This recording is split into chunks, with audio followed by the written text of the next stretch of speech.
CNT Notícias de volta e já com Paulo Alceu, que vai falar sobre a tensão entre o Legislativo e o Judiciário. É contigo, Paulo. Pois é, ocorreram os arranhões lá em Paris entre Gilmar Mendes e Rodrigo Pacheco. O que chamou a atenção foi o ministro Gilmar Mendes elevar as críticas sobre os movimentos no Congresso de limitar decisões monocráticas, aumentar a idade mínima dos ministros e de fixar mandatos em 15 anos. Enquanto o presidente do Senado, Rodrigo Pacheco, destacava que não há que se admitir qualquer tipo de revisão pelo Poder Legislativo de decisões do STF, como não há também a mínima possibilidade de permitir que o STF formate as regras e leis do país. O ministro Decano rebateu, afirmando que muitos políticos, e aí que pega, muitos políticos não estariam onde estão, incluindo o presidente Lula, ele falou, se não fosse o enfrentamento do STF contra a Operação Lava Jato. E agora? Retaliação ou não por parte do Congresso, a questão não é essa. Não se trata disso. Da onde ele tirou isso? O que se trata é uma inovação, uma reformulação na Suprema Corte, um avanço dentro de um debate lógico.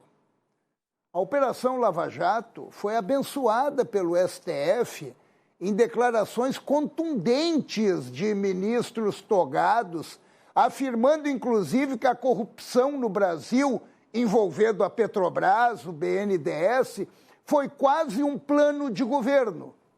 Quem falou isso? Palavras do ministro, hoje presidente da Suprema Corte, Luiz Roberto Barroso. Inclusive, o ministro Gilmar Mendes declarava, em defesa da Lava Jato, que foi instalada uma cleptocracia no Brasil, que significa um Estado governado por ladrões. De repente, mudaram totalmente de direção, anulando condenações, delações e todos os alcançados pela Lava Jato, que foi uma lava-alma dos brasileiros, estão livres e soltos. Muitos usufruindo de poderes. E como disse o ministro Gilmar Mendes, lá em Paris, não estariam hoje onde estão. Tudo graças ao STF. Realmente, deveriam estar atrás das grades. Diante de tantas declarações de togados, como aquela, vencemos o bolsonarismo, perdeu o Mané, e de tantas decisões polêmicas, seletivas e direcionadas contra os que combateram a corrupção, e não os corruptos confessos. Inclusive, os corruptos confessos devolveram milhões de reais desviados dos cofres públicos. Fica a dúvida. Só pode.